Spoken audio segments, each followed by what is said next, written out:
Difference between atoms and molecules.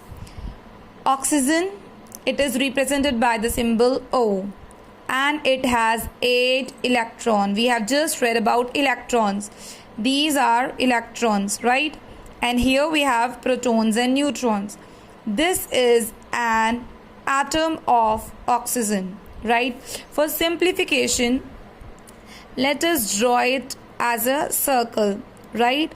This is an atom of oxygen, but oxygen's atom cannot exist freely as a single atom. So what does it do? It combines with another atom of oxygen, right? Now, two atoms of oxygen will make one molecule of oxygen, right? One atom of oxygen will combine with another atom of oxygen with some attractive forces, right, which are called chemical bond, right? So now the formula of oxygen will become O2.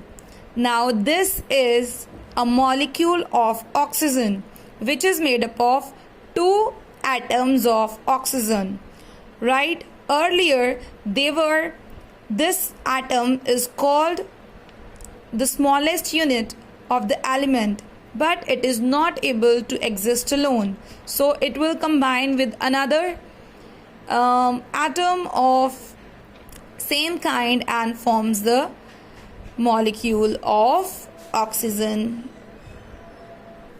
Similarly, one hydrogen atom makes the bond with another hydrogen atoms and they form the molecule of hydrogen.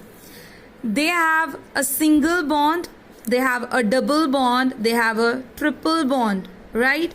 Now what does the single, double and triple bond means?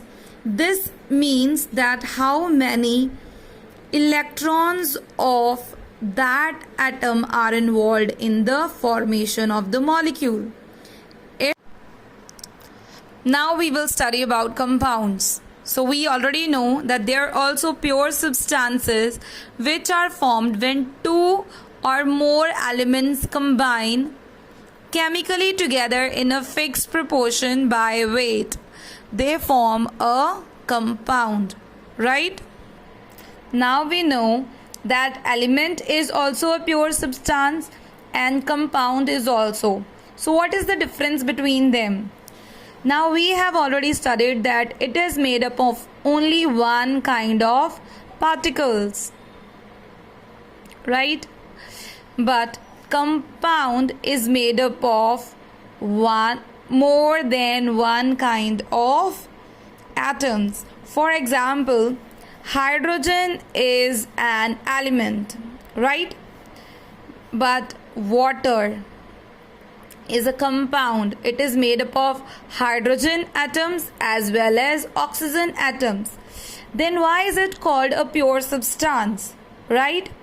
It is called a pure substance because this ratio never changes and forms the basis of its identity. If we take a glass of water, every molecule of that water has this composition. If we change the composition, the whole compound changes in itself. So this forms the very basis of the identity of a compound. So it is a pure substance. Now see, salt is a compound which is formed when sodium element chemically combines with chlorine element. Sodium is a solid and chlorine is a gas. The salt which is formed by their combination is also a solid. Now see, a solid and a gas, both of them are combining to form sodium chloride or salt, right? So what we see here is that two different substances are combining to form a totally new substance, right? So